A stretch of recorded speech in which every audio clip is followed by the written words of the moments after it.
let's sit at the bar. Works for me. What can I get you, gentlemen? Scotch on the rocks, all around, thanks. You got it, Abe. Coming up. Okay, Abe, you've presented a pretty good argument that historically, Democrats have supported extreme prejudice. Yes, even promoted it. But I don't see that shows that blacks have actually ever supported Republicans, at least historically. Yes, Dr. King may have been a Republican, but since then, blacks have overwhelmingly voted for Democrats. Haven't they always supported them? Nope. In fact, every one of the first blacks in Congress were all Republicans. Really? Yes, Hiram Rhodes Revels of Mississippi was the first black elected as a United States Senator, serving from 1870 to 71 as a Republican. Revels completed the unfinished term of Jefferson Davis, who was the former president of the Confederacy.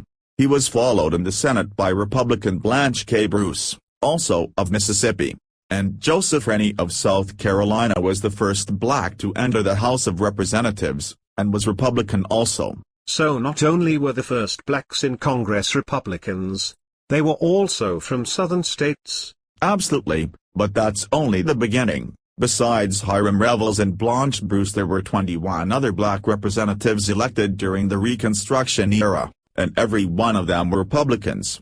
21? Really? John Menard, from Louisiana; Joe Rainey of South Carolina, and the state of Georgia elected Jefferson Long. Robert DeLarge and Robert Elliott were both elected from South Carolina, and Benjamin Turner came from Alabama. All were black and all were Republicans. Then there was Josiah Walls, Richard Kane, John Lynch, James Rapier, Alonzo Rancière and Jeremiah Harrelson.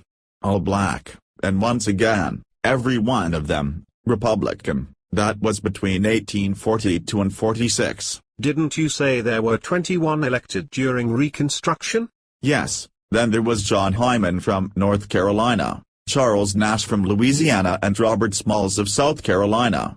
Not to mention, James E. O'Hara and Henry P. Cheatham, both from North Carolina, and remember, these are all black members, and every one was a Republican. Add to that John Mercer Langston, Thomas E. Miller, George W. Murray, and George Henry White in 1852 from North Carolina, and that's 21 Republicans. All black, and all elected during Reconstruction. I have to say, I had no idea that all of the first black members of Congress were Republican. Neither did I. So how is it that Democrats seem to garner most of the black vote today? That's a good question. It's a puzzle to most people, since even today, Democrats continue their prejudiced ways. What do you mean? Well, though they claim that they care about diversity, they use despicable racial stereotypes, just as Democrats did during the days of slavery and Jim Crow, to slur black professionals, such as Dr. Condoleezza Rice and former Maryland Lieutenant Governor Michael Steele. Oreo cookies were thrown by Democrats at Mr. Steele, and two members of the Democratic Senatorial Campaign Committee, Katie Barge and Lauren Weiner, committed identity theft, illegally obtaining Mr. Steele's Social Security number and credit report, and brazenly, on the left-wing internet site called the News Blog. Democrats posted a doctored photograph of Mr. Steele, depicting him as a simple Sambo. Holy crap. You're kidding. Nope, this contemptible bigoted stereotype is the same one that Democrats used to demean blacks during the era of slavery and segregation, in addition to other outrageous supremacist images produced by several Democrats. Cartoonist Jeff Danziger depicted Dr. Rice as an ignorant, barefoot mammy, reminiscent of the stereotyped black woman in the movie Gone with the Wind, who remarked, "I don't know nothing about birth and no babies." Democrats feel free to display such blatant bigotry because they know that they can take the black vote for granted. Black Americans need to wake up, think for themselves and get off of the Democratic Party's plantation. The National Black Republican Association is dedicated to exposing the failed socialist policies, and narrow-minded, prejudiced past of the Democratic Party that has hijacked the civil rights record of the Republican Party. Democrats, who are howling about the much-changed South, today voting largely for Republicans, were perfectly happy when a Democratic Party-run, forcibly segregated South voted solidly for the Democrats. Contrary to claims by Democrats, the Dixiecrats remained Democrats and declared that they would rather vote for a yellow dog than vote for a Republican because the Republican Party was known as the party for blacks. The over 30-year odyssey of the South switching to the Republican Party began in the late 1970s, with President Nixon's Southern strategy designed to convince fair-minded people to stop supporting the Democratic Party that denied blacks their civil rights and start supporting the Republican Party that was fighting to grant civil rights to blacks. So what the hell happened? Well, the Republican Party has never turned its back on blacks. Democrats use the biased media to distort the news and create a false image of Republicans. A prime example is the Willie Horton story. It was former Vice President Gore who first unearthed Willie Horton to use against his rival, Michael Dukakis, during the '88 presidential primary.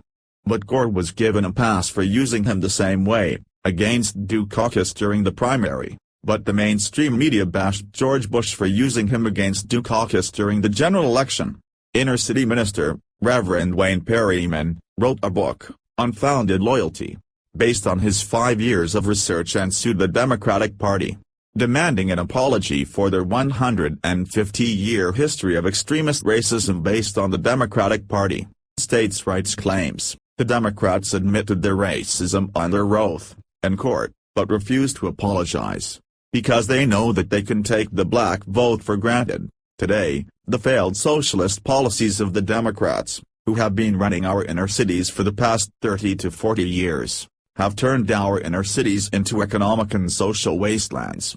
In an effort to keep blacks poor, angry and voting for Democrats, Democrats are fighting every effort of the Republicans to help blacks out of poverty. How so?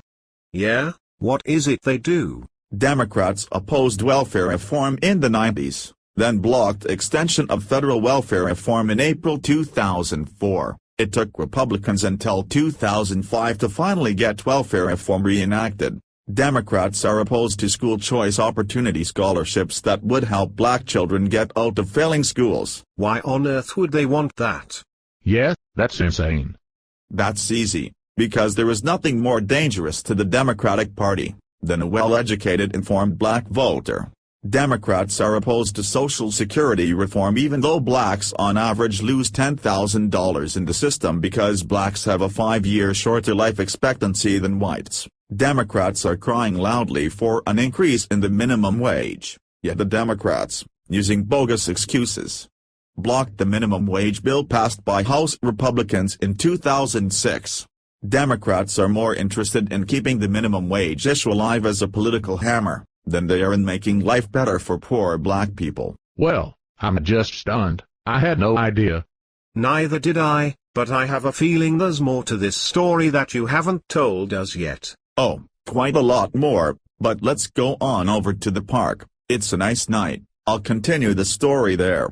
Great idea, let's go.